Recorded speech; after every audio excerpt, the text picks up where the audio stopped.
Now more than ever before, we are relying on the internet to keep up with the news, stay in touch with friends, shop, and everything in between. That's why it's so important that you reserve your first and last name .vote web address for your upcoming campaign. Secure your digital real estate by owning your name with a .vote. Your name, your campaign, your very own .vote domain. Head to GoDaddy today.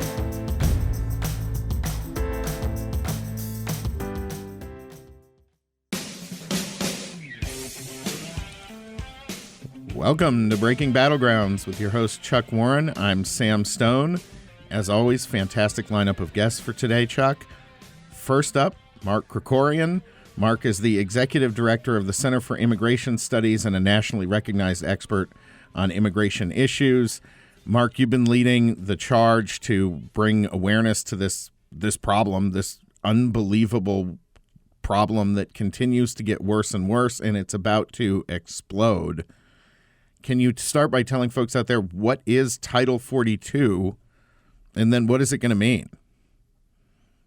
Title 42 is the shorthand term for a public health order that when a public health emergency is declared, the Border Patrol is authorized to just bounce people back into Mexico who they catch, illegal immigrants from anywhere, rather than have hearings and asylum and all of that kind of stuff. And it was put into effect early on, when all the COVID stuff was happening 2 years ago, and we were doing shutdowns and school closings and all that stuff. And it made sense at the time. Mm-hmm. The thing is, what's happened since President Biden took over is they have undone almost everything else President Trump did on immigration. But they've been using this Title 42 authority as a crutch to basically avoid actual enforcement of the immigration laws. And, it's because it's based on a public health issue, they can't just keep it in place indefinitely. And so what they're facing is that when they get rid of it, it's going to be toward the end of May now, they announced. There's hundreds of thousands of people in Mexico just waiting for this Title 42 to end because every illegal immigrant making his way through Mexico, and again, most of them are not Mexican. They're from Central America, they're from Africa and Haiti and Russia, Ukraine, Russia, everywhere, you name it. They all know about Title 42. There's a reporter that one of my analysts knows, and he told him that anytime this reporter down in Mexico goes and talks people saying he's interested in the immigration issue, asking people about it, he gets mobbed by, by migrants who want to get to the U.S., mobbed by them, the people are all asking, hey, when's Title 42 going to end? When's it going to end? They know more about this bureaucratic stuff than anybody in the United States practically. Well, that was what I was going to ask you. It would be interesting to see polling numbers, polling them and what they knew not only about Title 42, but the complete bureaucracy around immigration in the United States versus you and I going out tomorrow and knocking on 10 doors. And any random 10 doors in a upper middle class neighborhood. The era of the cell phone has totally changed the dissemination of that information. Absolutely. So Title 42 gets put away end of May.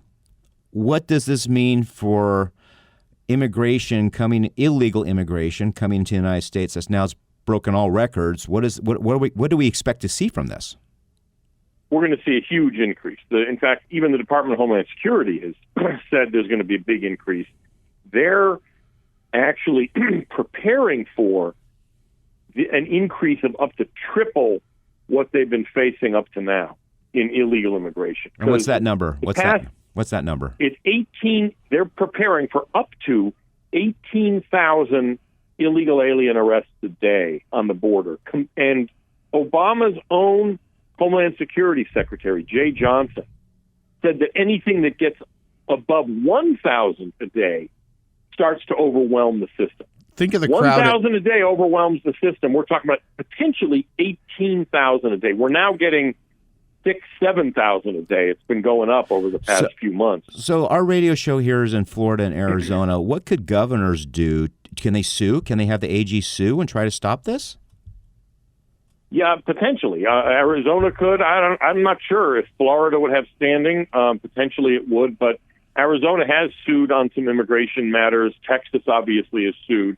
And actually other states can, because Missouri and Ohio and other states have sued. So, yes, the Attorney General could potentially sue on this.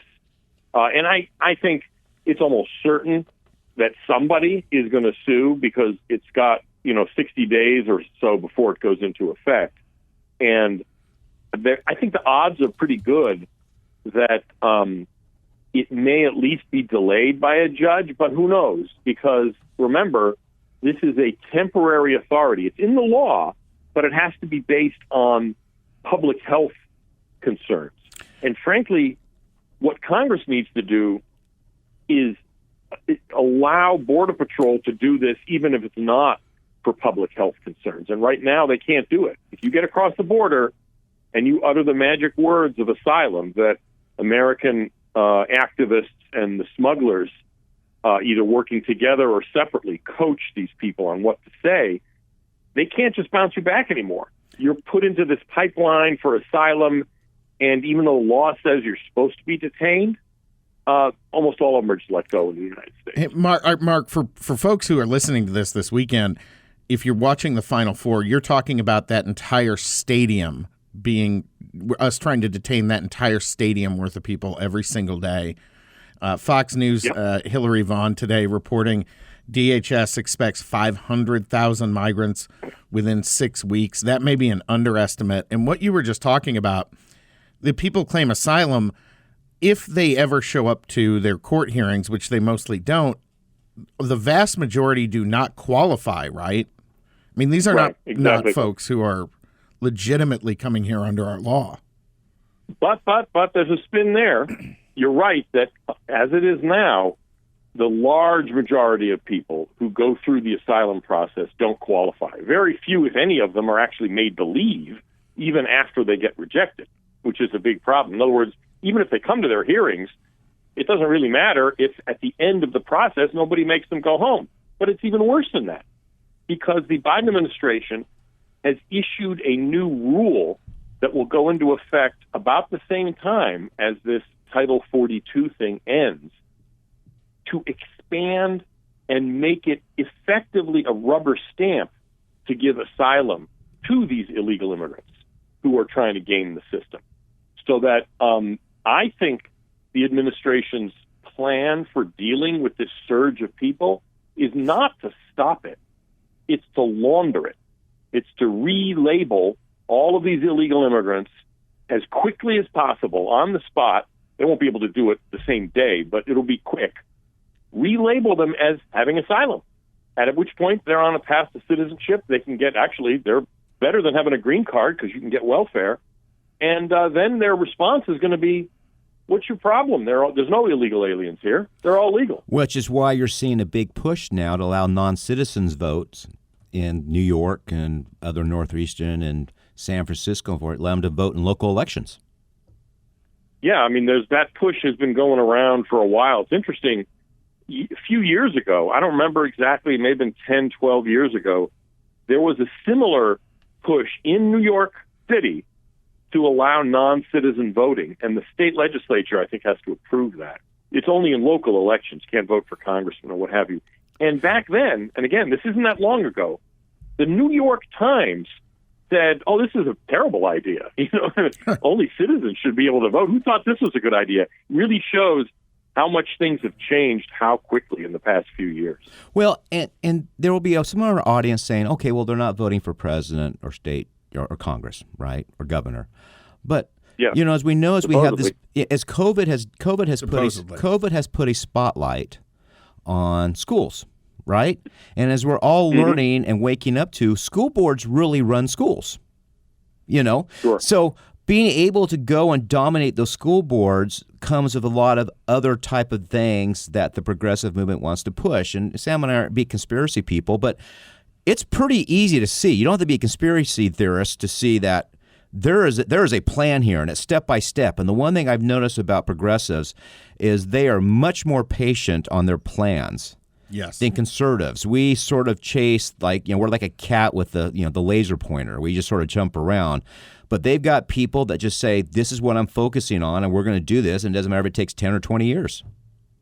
Yeah, I mean, I don't doubt that I'm sure that there are people who think of the issue that way. But I got to say, I think what's going on with the folks in the Biden administration now is not so much part of a plan.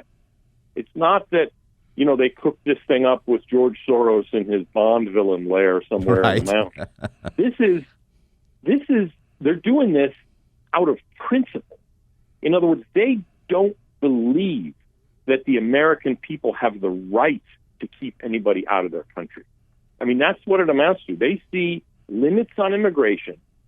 In other words, where there's only so many people allowed in under various categories, anything like that. They see limits on immigration as fundamentally immoral and illegitimate.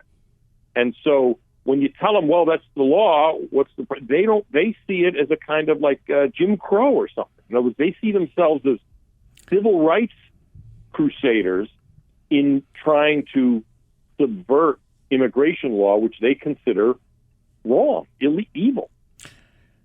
Mark, here in Arizona, gubernatorial candidate Kari Lake has proposed declaring an invasion on day one, activating Article 1, Section 10 of the Constitution, taking the federal government's responsibility, which obviously, based on what you're saying, the Biden administration will intentionally do nothing for the next 3 years. Do you think that's something that is possible, and how do you make that argument that that's what's going on? There are people in Texas who are playing with this argument too, and the question is this flow of people into Arizona, Texas, and elsewhere? Excuse me. Does that constitute an invasion under the meaning in the Constitution? I don't know. In other words, that would end up having to be decided by the Supreme Court. Maybe, maybe not. I mean, I wouldn't bet on it. I think we'd probably lose the case. And so I'm not sure. In other words, I'm not sure it helps us. Maybe it does. What do I know? But I think there's all kinds of other stuff we need to do before we get to that point that states have the power to do, like mandate E-Verify, which Arizona, for instance, does, but it doesn't really enforce it very much. There's other things that states can do. In fact, we've got a publication online, a backgrounder on this at our website, cis.org, on some of the things states and localities can do. I think that's more likely to be effective than essentially start a lawsuit which will go to the Supreme Court, because only if the Supreme Court decides, yes, this constitutes an invasion under the definition in the Constitution, could then the states do something about it. I'm not sure what, maybe use the National Guard or something like that. But Mark, we have to go to break right now, but we're going to bring you back for our next segment here. Breaking Battlegrounds. We'll be right back with Mark Krikorian, Center for Immigration Studies.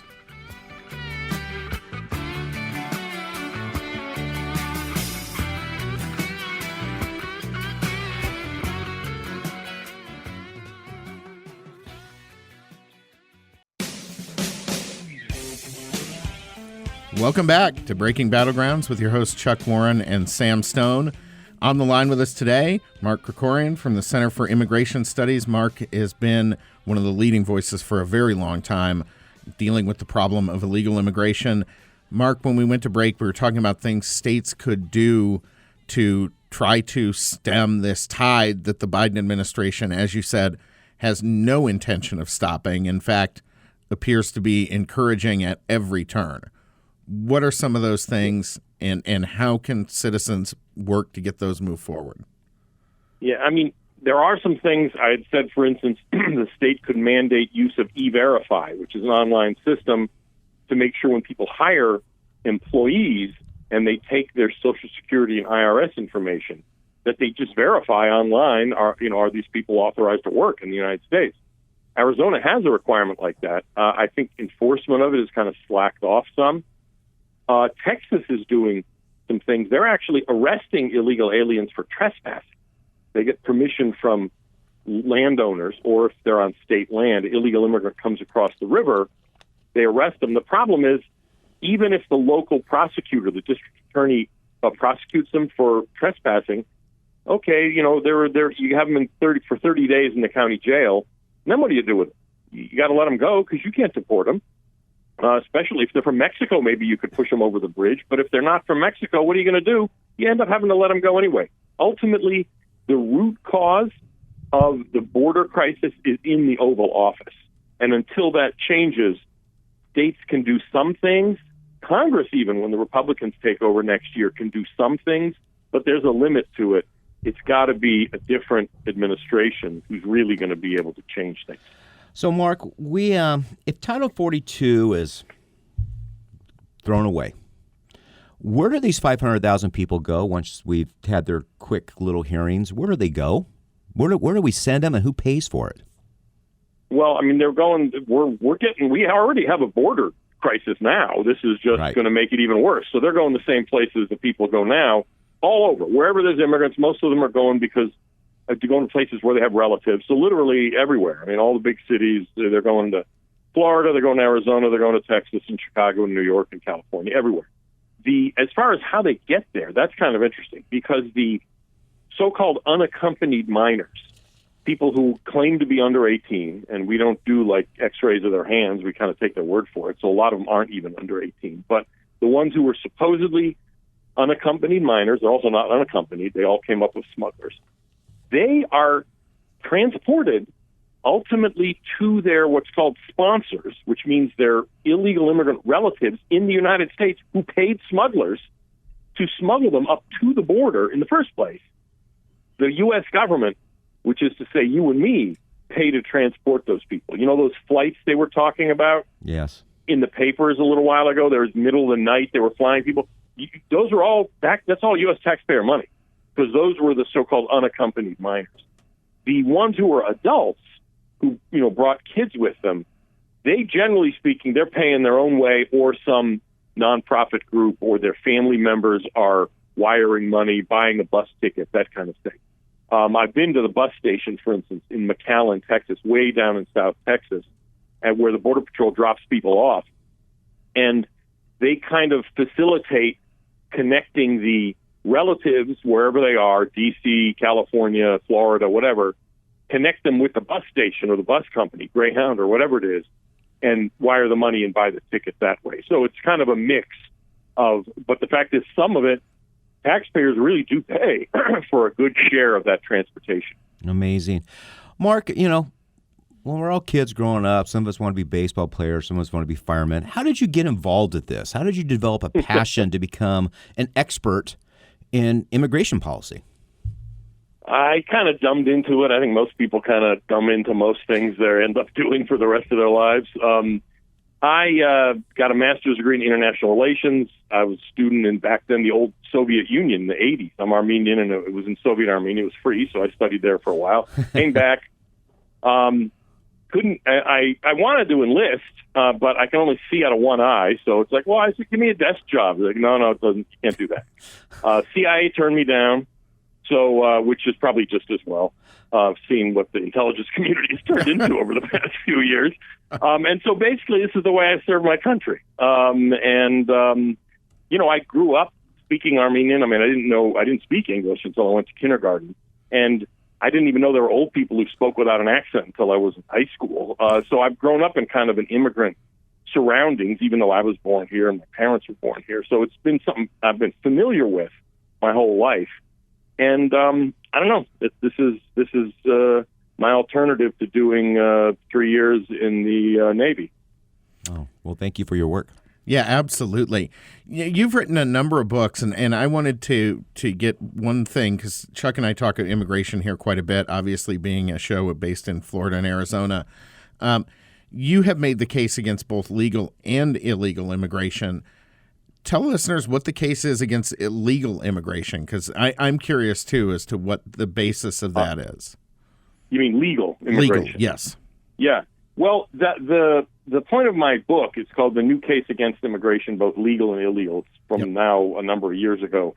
It's out of print and the publisher was kind of, I don't know, they were afraid of it. So, but you can still find it in the digital remainder bin on Amazon. There's still copies. The punchline of my book is that the immigrants today really aren't that different from immigrants of 100, 200 years ago. We're different. We have a post-industrial knowledge-based economy. We have a welfare state. We have transportation and communication technology in the world that makes, that shrinks the world. All of those things put together mean that immigration, mass immigration in today's circumstances, whether it's legal or illegal, conflicts with the kinds of goals and characteristics we have in a modern society. Because if you have a knowledge-based, high-tech economy, and you bring in lots of people with a fourth-grade education, there's nothing wrong with them. They're just regular people. Some are good, some are bad. They're just people. And they'll all get jobs, but they're not going to be able to get the kind of jobs that will lead to upward mobility.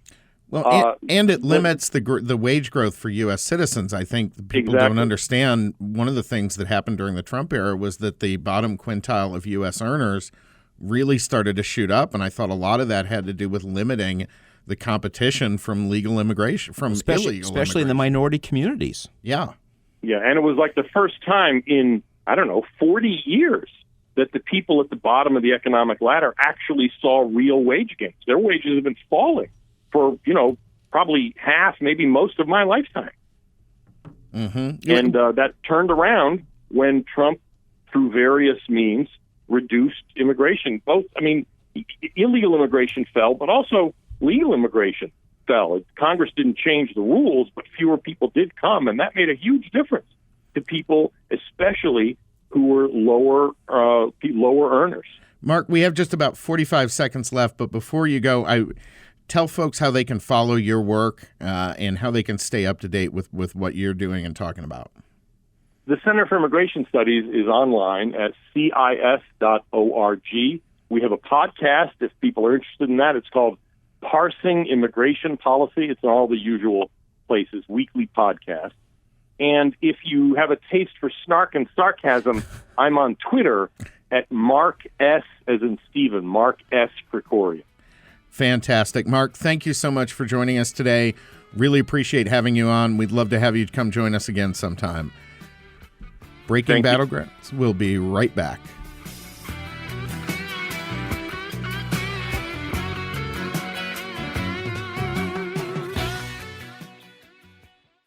When you're running for office, your name is on the ballot.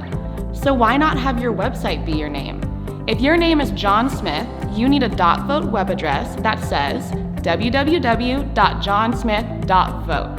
2022 will come faster than you think. Visit GoDaddy today and kick off your new campaign with a new personalized web address.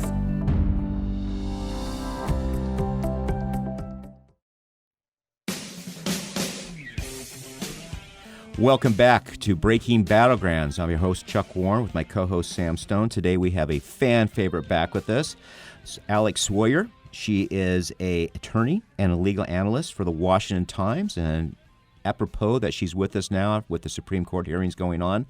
First of all, Alex, how's motherhood treating you? You're a new mother since you were last on with us. I am. Yes, thank you. It's good. She's a really good baby, so I got very lucky. So she's sleeping? She is, actually. She has been sleeping 7-hour stretches since she was 9 weeks old. What? So Wow. I got very lucky. I think that's God's way of telling me I should have another one. Yeah, boy, I'll tell you, some will say you made a deal with the good Lord or the devil, one or the two, but congratulations on that. That's fantastic. Thank you. Thank you so much. I have friends who have puppies and don't get 7 hours with them. So anyway, all right. So, we had this little thing called Ukraine, which is sort of dominating. Then you have inflation, and people can't afford filling up their car. But we've had a Supreme Court hearing. Yes. I don't think it got as much attention as it could have, given everything else you just listed. What? Tell the folks, first of all, how was the tone in these hearings versus what Democrats did to Kavanaugh and, our Amy Barrett, everybody else? Was the tone different at all?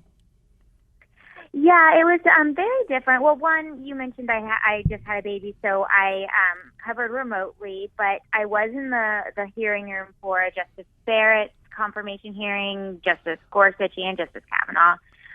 So, I can talk a little bit about the difference there. Of course, it was, since the COVID rules applied during the 2020 hearings, so that was very limited. But I would say, previously you had a lot more, I guess I would say political rhetoric. Of course, that's what surrounds all these confirmation hearings, but it was heightened, I think, during the Gorsuch and Kavanaugh experience, because you also, at the time, had the public in the hearing room, and so you had a lot of liberal advocacy groups getting protesters in there, which I don't know if you remember, but there was parts where it was hard to even hear lawmakers or even witness testifying because you had eruptions at the time. Must have been Yale law students, but continue. And then there was also, from Democrats, I remember during the Amy Coney Barrett hearings, although it was closed to the public, they had brought in like posters of children in their seats, saying, well, if she's on the Supreme Court, she's going to take away health care from these children. Of course, when it came down to an actual case weighing the ACA, she didn't vote to do away with it. So you see this, I feel like it's a kind of a political game. I think Republicans did a little bit less of that this time. One of the things that they went after Judge Jackson on is a few cases where it looks like she sentenced child porn offenders less than what sentencing guidelines would have suggested. And so, let me ask you a question. Did they provide the pre-sentencing reports at these hearings so people can see what she based it on? My understanding is that she did not provide them. Well, my understanding is that that was not given in the record. Okay, so then it looks like after it became an issue when Senator Hawley brought it out, it looks like the White House and Democrats had some of that information, but it didn't. The way it was read into the hearing, once the Republicans started to see the paper and started to talk about it, it didn't look like you got all of that, all the details. For example, they said something about privacy concerns because of the victims and that thing. Of course, as members of the press, I wasn't given anything, by any lawmakers. Sometimes they send us out information and press releases, and I didn't get anything like that. But I think that it was a confidentiality issue, too, that they were questioning if they should go that far. Hey, Alex, we have just about a minute and a half before we go to break, but one of my impressions from this hearing is that there's been more political speak from the nominee, really trying to avoid answering questions and avoiding her policy positions far more than there has been in the past. And I wonder if that's your impression also, or if that's kind of what people are just getting from the highlights on the news.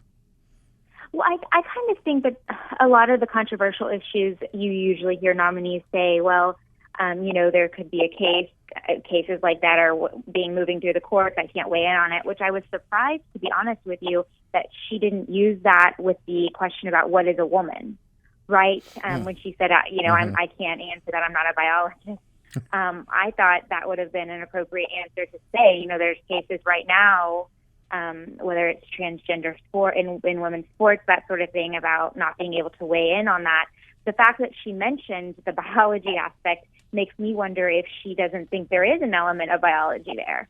So, I don't know. I think it could be one's own interpretation, but definitely an issue like that, I think, she could have gone there. That is interesting. Alex, I want to come back and explore some of this a little bit further. We're coming right back with Alex Swoyer from the Washington Examiner, Breaking Battlegrounds. Back in a moment.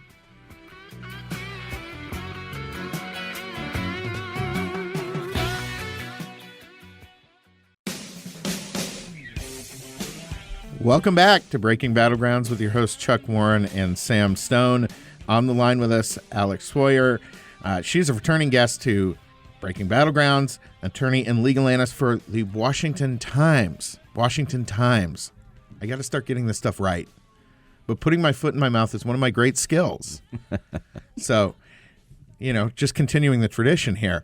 But Alex, when we went to break, we were talking a little bit about some of the issues that have come up in that hearing, particularly the issue surrounding what is a woman, which I think that is kind of an interesting take on your part that you mentioned biology. So there may be a little bit of a difference from some of the left activism of today in her response that she doesn't, I think a lot of times Republicans assume, conservatives assume that when you hear a sort of non-answer like that it's a way to avoid ticking them off, but it might well have been plenty of those answers to avoid ticking the far left off as well. Right. And of course, we haven't seen that. There hasn't been any sort of LGBT groups questioning that answer. But covering the court for the past several years, I do believe there's going to be more of this, the questions over the limits of transgender individuals entering female sports, possibly some of these laws in states with bathroom issues, schools, that sort of thing. And I don't know. I think it'll be an issue, and it'll be telling how justices come out on it, especially given we had the Bostock case. I think it was last term, and Gorsuch, surprisingly, I think him and Roberts joined with the liberal wing in when they were talking about the Civil Rights Act and the definition of sex. Is it gender, or can it be sex discrimination in terms of LGBT rights? And they went and said it could be LGBT rights included in that. So, this is an issue that I think is going to keep bubbling up. So the fact that question was asked and that answer, I think it's kind of a little bit, telling. I don't know. I'm not sure how she'll weigh. She does have daughters, so that's always something I think of too. But it's an interesting angle. And I do think we know the Harvard affirmative action case will be coming up next term, which will be interesting. And Senator Cruz asked her about this, given that she's on the board of overseers, and she said that she was planning to recuse from that. So that's another case, another indication that she won't be involved in something that's been very, very watched for several years.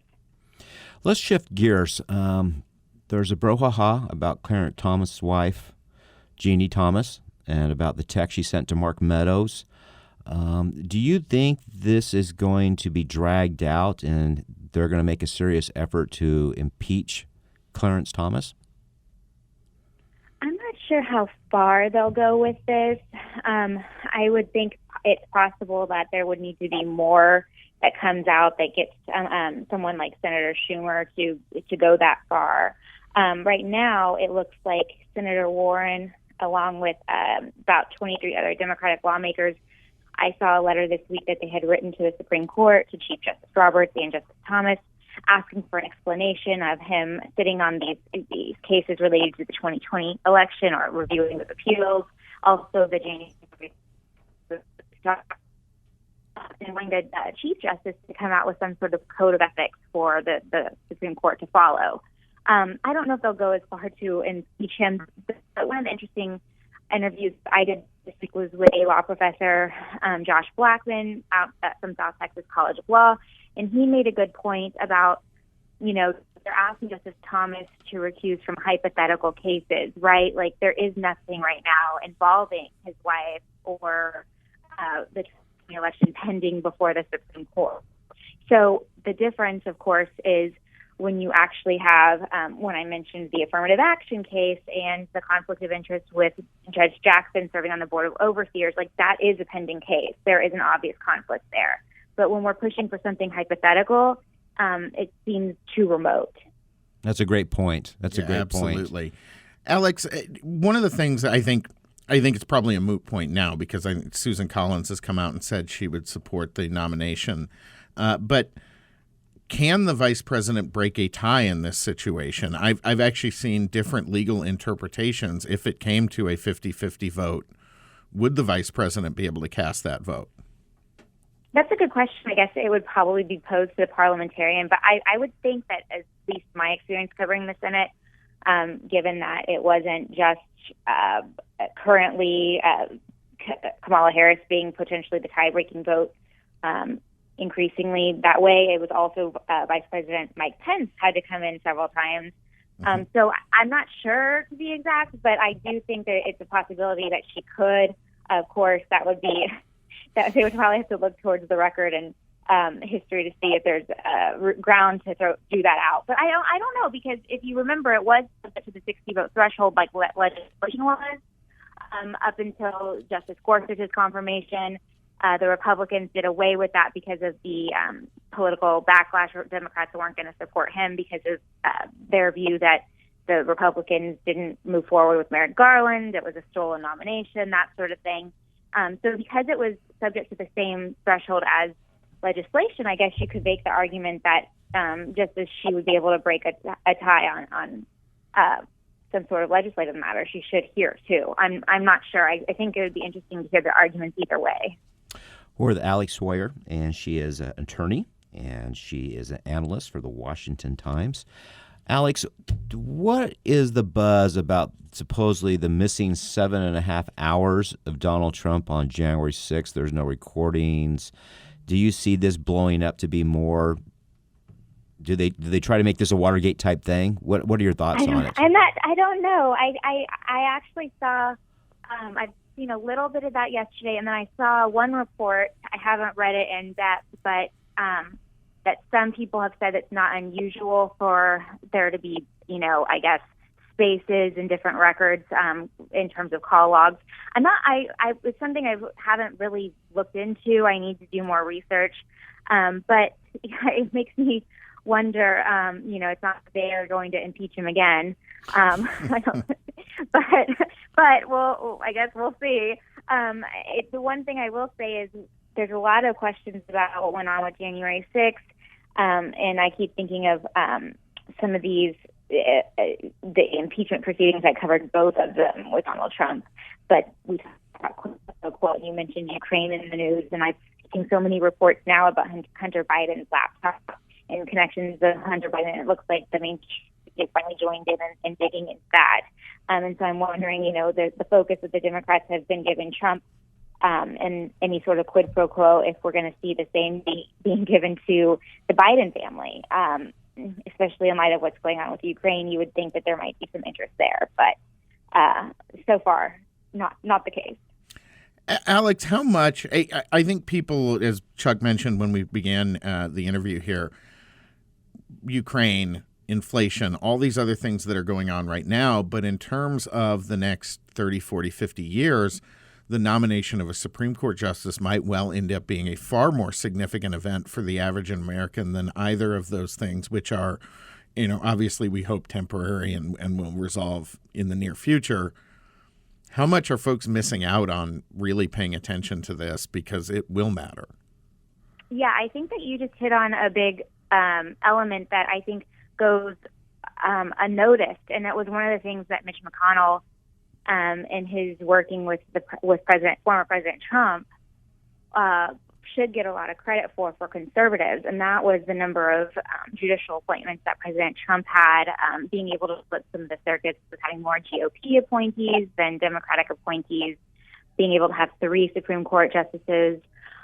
It's a big deal because, like you said, when you have these different issues working their way with the economy, but also in terms of regulations, every time a new administration comes in, there's so much that just gets peeled back right away, right? Mm-hmm. And so the one thing that doesn't is these lifetime appointments to the federal courts, and of course the Supreme Court being the highest and the final say. So it's very significant, and these are the people who, of course, they shouldn't be legislating from the bench, but depending on the makeup of the court, they could. And so it's important that society and the average Americans looking at these judges, looking at their record, and making sure that they hear that their senators are hearing their voices one way or the other, whether they're for or against someone like Judge Jackson. Alex, with the Biden administration now, we had Trump came and sort of reversed a lot of gains Democrats have made on the federal judiciary. How is that playing out now with the Biden administration, and what does a second term of a Biden administration mean to the judiciary and the majorities in the various appeal courts, things of that nature? Well, he's had a significant amount of appointments just from taking office, but of course, Trump did a really good job of filling a lot of the vacancies.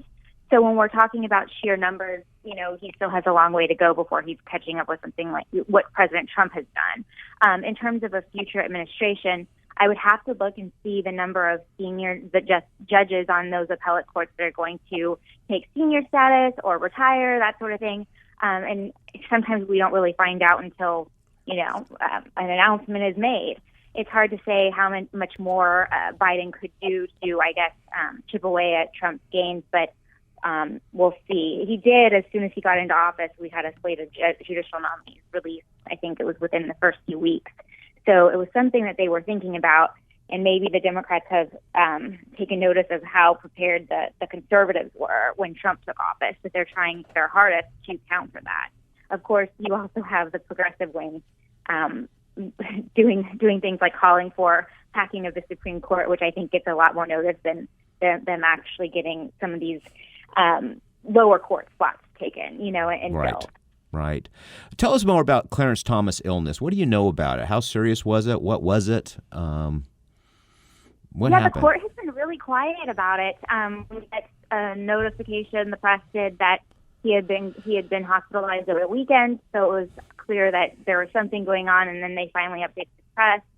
It took, it seems, a couple days longer than expected for him to be released from the hospital. At the time when the initial notice came out, it said that he would be released in a day or two. A day or two went by, and multiple outlets, including myself, had reached out to the court for an update, and nothing. So it took, I think, another extra day or two before there was word that he had been released. No word on. Apparently, it was some sort of infection and he had flu-like symptoms. It was treated with an IV, but that's pretty much, I believe, all that we were told from the press release, if my memory serves me right, from the Supreme Court. And I think that might actually, if anyone's interested, I think it might be on the court's website. I'd have to go double check, but usually they do post press releases. Thank you. What has surprised you about covering Washington and being a legal analyst for the Washington Times? That when you started, this is like, oh my goodness, I didn't know. We've asked questions of this of our other guests. So Jason Chaffetz, when he was chairman of oversight, said he was just surprised how lazy the press was, that they just cover things up. Mike Lee was surprised no one reads bills when they vote on them, right? What has been your surprise? Well, a combo of those two, I guess it would be, I think a lot of times there's a lot of members of the press that report on legislation without reading the legislation. A good example of that, I guess, would be the all the news over the Florida governor's "Don't Say Gay" bill, right? And people are like, "Oh, well, that's definitely a misnomer because nowhere does it say that in the bill." And anyone that wants to talk about sexuality to a kindergartner, there could be more issues there than just that, right? Right. But I guess I would say I think that press, there is an element of laziness. Some people say it's bias. I think it's probably a mixture of the two.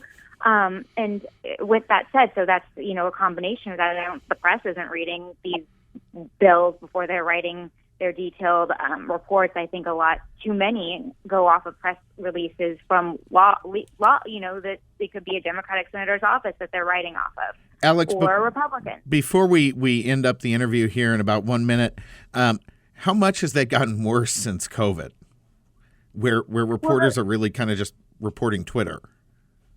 Yeah, I think it's been hard. And one of the things you asked me is what was I surprised about? When I could walk around the Capitol and approach lawmakers, it was surprising to me who would seem so willing to take questions on air, but then would shut down when confronted by a member of the press. It went with both parties, really. Alex, I'm sorry to cut you off, but real quick before we end up here, how do folks follow you?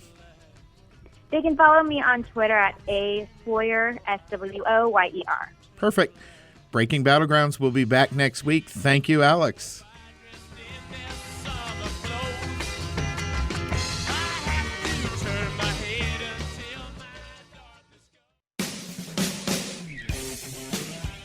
Welcome back to the podcast-only segment of Breaking Battlegrounds. Fantastic show today with our guests, Mark Krikorian and Alex Swoyer. Fantastic guests. Thank you, Kylie. Absolutely. The irrepressible Kylie Kipper, our producer. And we have a special that we often forget in our rush to talk to these fantastic guests. That is our sunshine moment. It's the very best moment of the day. My sunshine. I think I said a long time ago that I was going to try to keep these sunshine moments happy because sometimes they get a little depressing. But really, this one. The news covers depressing just fine. Yeah. And then like when something seems happy, it's like, oh, well, behind it was kind of sad. But anyways, this one's all happy. So this is it was an article that came out, I think today or yesterday, about 15 funniest misunderstood song lyrics. And I am horrible at this as song lyrics. Oh, no. Yeah. Watching the lyrics now scrolling in my car, which is kind of a dangerous feature, by the way, is ruining so many songs. Yeah, no kidding. Yeah, and the definition, it's called mondegreen. And it's if you hear something unclearly and then you just make up the words yourself. But sometimes I think I actually hear it very clearly and that's actually, I don't look into it and I believe that is it. But a few of the songs that made me laugh, there's 15 of them. I won't go through all of them to save you guys the time. But Lucy in the Sky with Diamonds by the Beatles. This one actually is making me laugh. The girl with colitis goes by.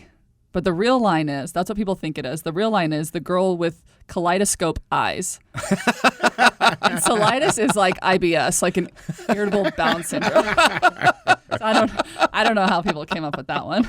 Okay. The song Purple Haze by Jimi Hendrix. Excuse me while I kiss this guy. Right. Everybody says that. It's excuse me while I kiss the sky. I got that one correct. Oh, yeah. There you have it. Summer of '69 by Bryan Adams.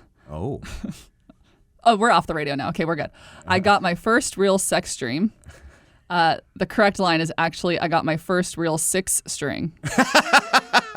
Very perverts. completely All these opposite. perverts out there wandering around society. Wait a minute. I'm turning out to be better at this than most people, and I'm half deaf. Yeah, so, speaking of perverts, Living on a Prayer by Bon Jovi. Oh, what's that? People think it does not make a difference if we're naked or not. But the real line is, it does not make a difference if we make it or not. Perverts. Yeah. Society is full of perverts. That's what we're learning here. That is what we are learning here. My goodness. Message in a bottle. People think that the line is, a year has passed since I broke my nose. But it's a year has passed since I wrote my note. Which when you listen to I don't really look that deeply into songs and, I don't really know the meanings behind many songs. I just sing them. So I see how people would make those mistakes, Well, you're going by the beat, the music, but most people ignore the lyrics a lot of times. Yeah. So it's, I'd see that's pretty funny. That's pretty funny. A more recent one is Good For You by Selena Gomez. I don't know how I'm not sure I know the song off the top of my head, but people thought it was, I'm farting carrots, but it's, I'm on my 14 carat. My 14 carat. Well, it's like the song from Frozen. It's Let It Go. Or I kept always thinking it was Let It Snow. Well, that seems like it should be more appropriate. Well, I agree. With where they are. Yeah. Well, thank you, Kip. That was a needed laughter and humor in today's that's show. what I'm here for. Levity. Exactly. Yeah. Well, interesting show today. I think Miss Brown, who's going to be a Supreme Court justice. Yes. She probably was saved a lot of embarrassment just because of other more pressing issues in the country right now, and because it also didn't decide the majority of the court. Well, I've got to say, too, Chuck, and I blame Republicans just as much because I watched portions of this hearing, and the one thing that drove me nuts is the grandstanding by senators during their time to theoretically question the nominee, where they're just making statements. Well, we discussed that with Mike Lee. Were we going to be better? And I think these need to be held with lack of a better word. I'm sure it'd be misinterpreted like a song lyric, but they need to be held with a little more reverence, I think. And I think we have made them so political. Now, for example, what she has ruled on these child pornography cases needed more explanation. Yes. The fact that they did not have pre-sentencing reports or something. Now, she made a comment which I saw which made sense. She said, it's not like the old days you just had pictures. Now you go online and you have 1,000 pictures pop up and that's each account, right? Right. So she was making that point, which, look, I think child pornography, we all know my view on capital punishment, so it's pretty hard, right? But, downloading, going to a website or something and then saying each one's that. I mean, I get her logic on that to a degree, but it's still a heinous crime. She did not, I don't believe, we don't know, we don't seen it, but it does not sound like she followed any sentencing reports or what prosecutors wanted at all. No, it doesn't. And I think on that and a number of other issues, there were plenty of opportunities to ask her pointed questions that would have given a much better insight into how she's going to rule in the future than were asked. And instead, you have people who are mostly interested in hearing their own voice and seeing their own picture on TV. So it wasn't really asked. She was not allowed to really explain how she came to a ruling. It's just become, I like to say comical, but there's nothing funny about it. Not at all. And so it's been really interesting to watch this process. I am fascinated to see what happens with Clarence Thomas's wife. Yeah, me too. I got to say, this is emblematic of something that, it started. By the way, feminists should be like, well, yeah, she has her own life. I have not seen a feminist group come out yet and stand up for her and say, they're both professional people. She has a right to do what she wants to do. So apparently now, if you're a spouse of a Supreme Court justice, you don't have a right to have your view. If you're a spouse of a conservative Supreme Court justice. Conservative black Supreme Court justice, you don't have a right. Now, one of the things I think, in we've talked about this or touched on this before, but really since Harry Reid, the breakdown of the Senate rules and the requiring of some level of bipartisanship in their proceedings is really hurting this country. Oh, tremendously. Everything is just simply a fundraising pitch online. I mean, it's all this is about now. And it's disturbing to me, and somebody has to start taking the higher road. I would hope it had been our side. I think they were obviously better than doing the bunch of, no one was personally attacking her like they did Kavanaugh and Amy Barrett and so forth. The complaints by the left about her treatment in this, she was treated very civilly. She just had to sit there and listen to a bunch of monologues. Well, the left needs to back away and realize they have built a glass house and they just need to shut up about it. Yeah, no kidding. So, well, interesting show this week. Jamie, Kylie, fantastic job as usual. Absolutely. And we hope you have a great weekend in Florida and Arizona, folks. Enjoy the sun.